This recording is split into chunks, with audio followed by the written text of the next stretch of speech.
नहमदुहु व नुसल्ली व नुसल्लिम अला रसूलिहिल करीम अम्मा बअद फ़अऊज़ु बिल्लाहि मिनश शैतानिर रजीम बिस्मिल्लाहिर रहमानिर रहीम अक़ीमुस सलात व आतुज़ ज़कात वरकऊ मअर राकिईन सदक़ल्लाहु मौलानल अज़ीम व सदक़ रसूलुहुन नबियुल अमीनुल करीम व नहनु अला ज़ालिका लमिनश शाहिदीन व शाकिरीन व ज़ाकिरीन वल्हम्दुलिल्लाहि रब्बिल आलमीन।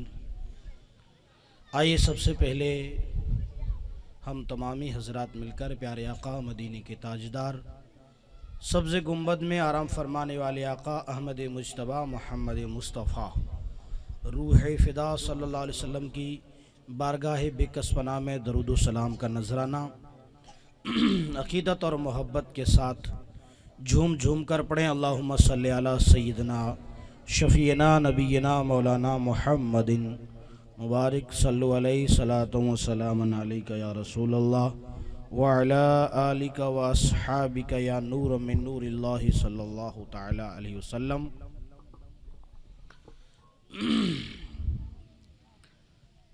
सबसे पहले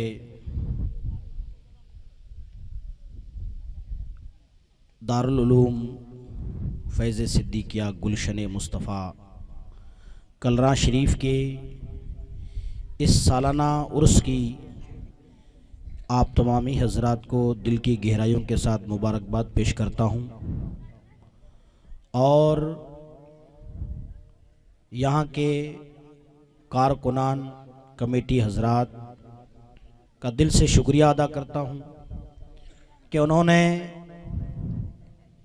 दारुल उलूम के सालाना जलसे को इस शान और शौकत के साथ मुनक़िद किया। अल्लाह तबारक व तआला जल जलालहू जल्ल शानुहु उनकी रोज़ी रिज़्क़ में खूब खूब बरकत अता फरमाए।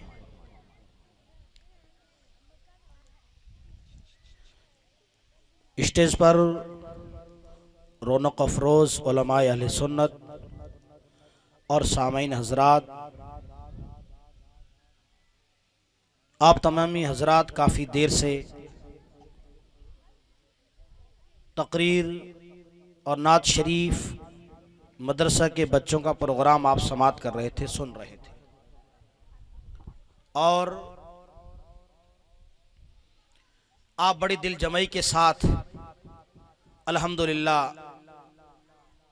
इस जलसे को दिल के कानों से सुन रहे हैं।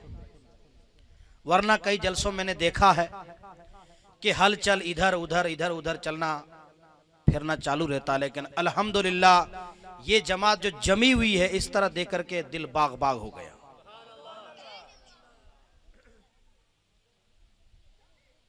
शायर कहता है, क्या चीज है नमाज बताया हुसैन ने, क्या चीज है नमाज बताया हुसैन ने, सजदे में सर को कटाया हुसैन ने। अजीज़ान मिल्लत इस्लामिया, अल्लाह रब्बुल इज़्ज़त जल जलालहू जल्ल शानहू अपनी प्यारी किताब लारैब किताब कुरान मजीद में इरशाद फरमाता है, अक़ीमुस सलात व आतुज़ ज़कात वरकऊ मअर राकिईन। इस छोटी सी आयत मुबारका में जो सबसे पहला लफ्ज है वो लफ्ज है अक़ीमुस सलात। इसका ट्रांसलेशन, इसका मतलब, इसका तर्जमा ये है कि आप नमाज कायम करो। क्या करो? नमाज। और नमाज एक ऐसा अहम फर्ज है कि महशर के मैदान में जब किसी इंसान का हिसाब व किताब लिया जाएगा तो सबसे पहले अगर किसी के बारे में सवाल होगा, अगर पूछताछ होगी तो नमाज के बारे में होगी। आपने कभी गौर नहीं किया, आपने कभी सोचा नहीं कि ये सब नमाज पढ़ना, ये करना, ये तो मौलाना लोगों का और सूफी संत लोगों का काम है। नहीं, अल्लाह रब्बुल इज़्ज़त कुरान मजीद में इरशाद फरमाता है कि ये जो इंसान है और जिन्नात है, इनको मैंने मेरी इबादत के लिए ही पैदा फरमाया। पैदा फरमाने का, पैदा करने का मकसद यही है कि रब की इबादत करें। और रब की इबादतों में सबसे पहली और अहम इबादत जो है वो क्या है? नमाज। अब एक मिसाल देता हूं आपको कि हम नमाज पढ़ते नहीं हैं। कुछ लोग ऐसे हैं, ए बच्चों आवाज मत करो, चुप बैठो। नमाज को हम हल्का फुल्का समझ के बैठे। इधर से मस्जिद में अजान हो रही है, हय्या अला सलाह हय्या अल फलाह की सदाएं आ रही है और हम बड़े मजे से गपशप लगा रहे हैं। मस्जिद की तरफ हम आते ही नहीं। उनसे पूछो कि साहब नमाज पढ़ने के लिए क्यों नहीं चलते? जा जा तू नमाज पढ़, जन्नत में जाए परो।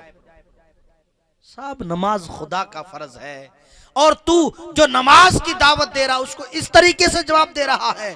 इस तरह जवाब देने वाले सुनो, अगर कोई मुसलमान, ईमान वाला बंदा मुसलमान अगर एक नमाज बगैर उज़्र के अगर छोड़ता है तो जहन्नम में 80 साल तक उसको एक नमाज छोड़ने के बदले में जलाया जाएगा। कितने साल? अंदाजा लगाओ। हम अगर चाय करते हैं, पानी खाना बनाते हैं, उस वक्त अगर बाई चांस गलती से अगर हाथ जल जाता है तो 10 दिन उस पर हम मक्खन लगाते हैं। अरे भाई कहीं हो तो क्या जल क्यों? जब एक दुनिया की आग हमसे बर्दाश्त नहीं हो रही है, अरे हम जानबूझ करके एक नमाजें नहीं, नमाजों की नमाजें हम छोड़ चुके हैं। कभी हमारे दिल ने ये जवाब नहीं दिया कि खुदा के बंदे नमाज छोड़ रहा है, आखिर जहन्नम में तुझे इसके बदले में जलना है। कभी हमने सोचा, कभी हमने गौर किया कि हमने कितनी नमाजें छोड़ रखी है? दोस्तों ये वक्त है, ये तुम्हारे पास टाइम है। जब तक तुम्हारे इस जान में सांसें दौड़ा कर रही हैं, पढ़ लो। कब्र में जाने के बाद तुम्हें मोहलत नहीं मिलेगी। तुम हजारे इरादे करेंगे, या अल्लाह हमें इजाजत दे दे, पूरी जिंदगी नमाज ही पढ़ेंगे, लेकिन वहां जाने के बाद में वापस कोई आया है? आया है कोई? नहीं।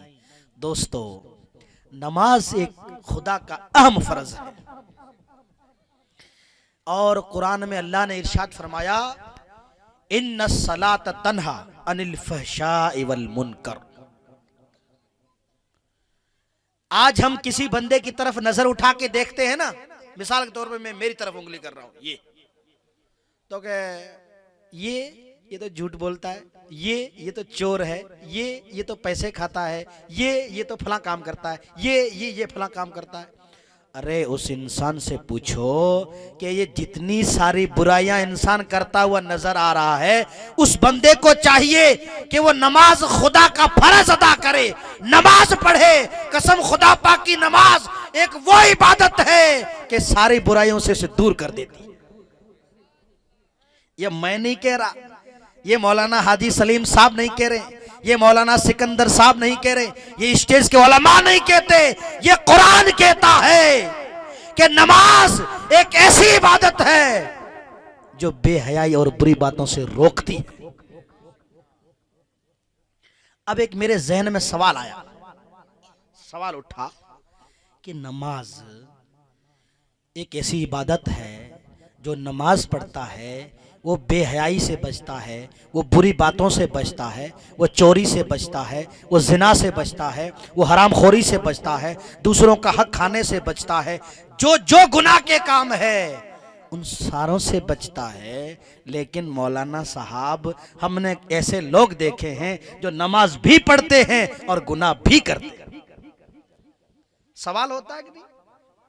सवाल हमारा दिमाग है, सवाल करेगा ना इंसान है कि साहब वो नमाजी 5 वक्त का, लेकिन फला का हक दबा रहा है, वो 5 वक्त का नमाजी है, झूठ बोल रहा है। वो 5 वक्त का नमाजी है, गरीब का हक खा रहा है। मौलाना साहब आप तो कह रहे थे कि कुरान कहता है नमाज पढ़ने वाला नमाजी आदमी बेहयाई और बुरी बातों से दूर रहता है।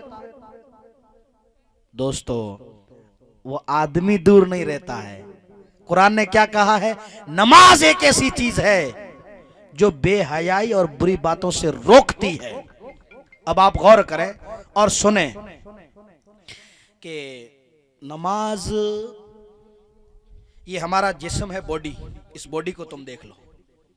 इस बॉडी के अंदर ये सांस चल रही है। सांस, जब तक सांस चल रही है, जब तक इंसान जो काम करना चाहे वो कर सकता है।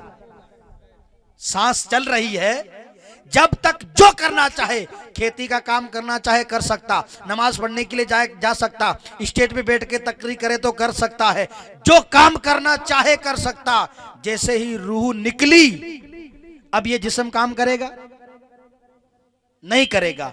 तो सुनो, नमाज तो हम लोग पढ़ते हैं, लेकिन नमाज के अंदर क्या है?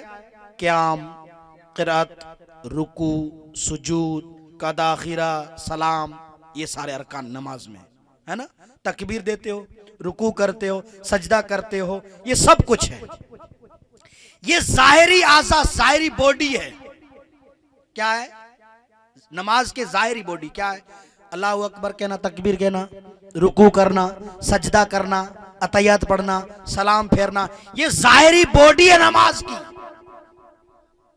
अब जाहिरी बॉडी से सिर्फ काम नहीं चलता, उसके अंदर रूह होगी तो ही काम चलेगा। रूह निकल गई काम नहीं होगा। हाथ को हिलाओ, इधर फेंको, इधर फेंको, काम नहीं करेगा। रूह अंदर है तो ही काम करेगी। हम नमाज तो पढ़ते हैं, हम रुकू भी करते हैं, हम सजदे भी करते हैं, हम तकबीर भी कहते हैं, हम सलाम भी पढ़ते हैं, सलाम भी फेरते हैं, सब कुछ करते हैं, मगर रूह उस नमाज के अंदर नहीं है। वो क्या? वो क्या? देखो, वो है खुशू और खुजू। वाह वाह वाह। वो क्या है? वाह। आइए हम उमर फारूक आजम से पूछते हैं। उमर फारूक आजम जब वजू करके मस्जिद की तरफ नमाज पढ़ने जाते, वजू करके रहते ना, तो यूं कांपते थे, थरथराते थे, जैसे कि अभी कहीं थाने में लिया जा रहा है या जेल में टेक देंगे। कांपते थे, थरथराते थे। लोग पूछते, उमर वजू करने के बाद कांपते क्यों हो? कांपता इसलिए हूं, आम किसी की दरबार में नहीं, खुदा की दरबार में जा रहा। अल्लाह अल्लाह। किसकी दरबार में? खुदा की दरबार में जा रहा। हम नमाज पढ़ते हैं लेकिन खुशू और खुजू नहीं। खुशू और खुजू नहीं। बात याद आ गई। हजरत अली रदी अल्लाह ताला अन्हु, बात गौर से सुनना। हजरत अली रदी अल्लाह तआला के पांव में कांटा, बड़ा सा कांटा। यहाँ फलोदी के अंदर, कलरा के अंदर बबूल के कांटे बड़े बड़े हैं और जहरीले भी कांटे हुए। तो एक कांटा, जबरदस्त बड़ा कांटा हजरत अली के पांव में चुभ गया। पांव में चुभ गया तो किसी को बोला कि यार ये मेरा कांटा निकाल दो ना। तो एक बंदे ने जाकर के उस कांटे को जैसे हाथ लगाया तो यूं निकाल हैं, रोने लगे। फिर दूसरे आदमी से बोला यार कांटा निकाल दो। हाथ जैसे हाथ कांटे को हाथ लगा हुए तो दर्द हुए, आह करे। तो किसी ने हजरत अबू बकर से पूछा कि हजरत अली के पांव में कांटा चुभ चुका है, जहर चढ़ जाएगा, दर्द बहुत करता है, और हम निकालने जाते, निकालने देते नहीं है, रोते हैं, आह बुका करते हैं। हाय हाय। अबू बकर जवाब देते हैं, सुभान अल्लाह। अबू बकर जवाब देते हैं कि सुनो, अली के पांव को पकड़कर ऐसे कांटा मत निकालो। अली जब नमाज में खड़े हो तो पांव पकड़ के कांटा निकाल देना। पांव पकड़ के कांटा निकाल देना। लोगों ने ऐसा ही किया। जैसे हज़रत अली वुजू करके मस्जिद में गए, नमाज शुरू की, तो एक आदमी ने पांव पकड़ करके कांटा निकाल दिया। नमाज पढ़ रहे थे, नमाज पढ़ के जब अली फारिग हुए, नमाज पूरी हो गई, मस्जिद से बाहर निकले, कहा यार मेरे पांव में जो कांटा था वो किधर गया? लोगों से पूछते हैं कि मेरे पाँव में कांटा था किधर गया, तो लोग कहते हैं हजरत अली हमने नमाज जब आप पढ़ रहे थे तब कांटा निकाल दिया। अबू बकर से पूछा कि अबू बकर अली का हमने कांटा निकाला, दर्द क्यों नहीं हुआ?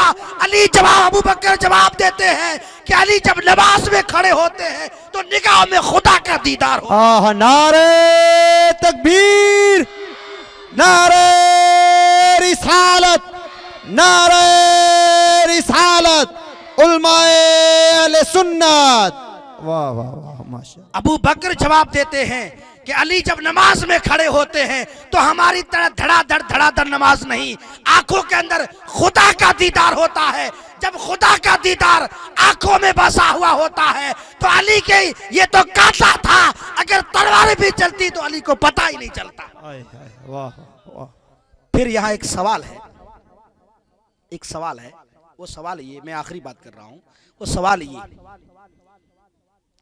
कि जब हजरत अली नमाज पढ़ रहे थे आंखों में खुदा का दीदार था, खुदा को देख रहे थे, खुदा का दीदार था, तो कांटा तो निकालो, दर्द तो होना चाहिए ना, होना चाहिए ना। मैं मिसाल देकर समझाता हूँ, दर्द नहीं होता है। सुनो, हजरत यूसुफ अलैहिस्सलाम पे जुलेखा फिदा हुई थी, आपका सुना हुआ होगा या नहीं तो सुन लेना। फिदा हुई थी, फिर क्या हुआ?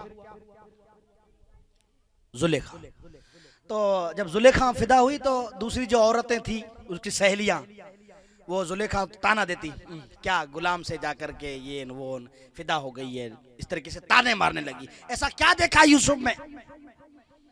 तो जुलेखा ने कहा कि तुम्हें क्या पता कि हुस्न यूसुफ क्या है, यूसुफ अलैहिस्सलाम हुस्न क्या, तुम्हें क्या पता? तो कहा कोई बात नहीं, तुमको मैं दिखा देती हूँ।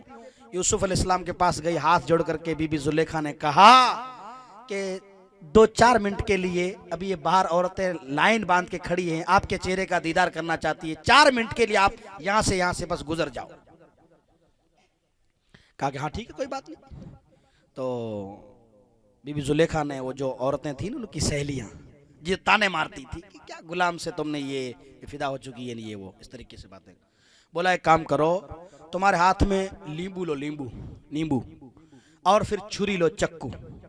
जब यूसुफ अलैहिस्सलाम कमरे से जैसे ही बाहर निकले, तुम्हारी नजर यूसुफ के चेहरे पे पड़े तो ये छुरी चलाना, नींबू काट लेना। कहा ठीक है। छुरी हाथ में, नींबू हाथ में, यूसुफ अलैहिस्सलाम जैसे ही कमरे से बाहर निकल के उन औरतों के बीच से गुजर रहे थे, औरतों की निगाहें यूसुफ अलैहिस्सलाम की खूबसूरती और हैंडसमी पर जब पड़ी तो वो छुरी चलाने लगी, नींबू कटता गया, नींबू कट गया, उंगलियां कट गई, खून बह रहा है, यूसुफ के चेहरे से नजर नहीं हटा रही है। यूसुफ जब चले गए, देखती हो नींबू भी कट गया, उंगलियां भी कट गई, खून बह रहा है। जुलेखा ने पूछा क्या हुआ? हाँ मैंने नींबू काटने का बोला था, उंगलियां नहीं। तब औरतें जवाब देती है कि जुलेखा यूसुफ का हुस्न इतना है, हैंडसमाई इतनी है कि हमने नींबू काट लिया, उंगलियां कट गई, हमें पता नहीं चला।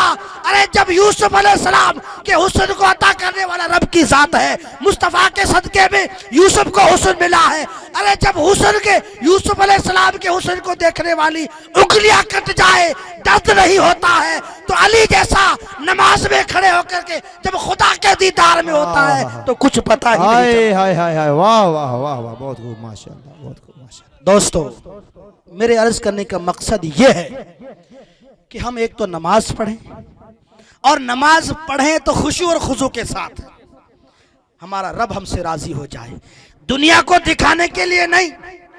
वो कहेंगे यार हाजी साहब हज करे तो आई हुए नमाज पढ़े को इसलिए नमाज पढ़ रहा हूं, नहीं, लोग ना देखें तब खुदा की दरबार में सजदे करो। वाह वाह। अल्लाह ताला की बारगाह में दुआ करते हैं कि रब्बे जुल जलाल हमें इन बातों पर अमल करने की तौफीक अता फरमाए।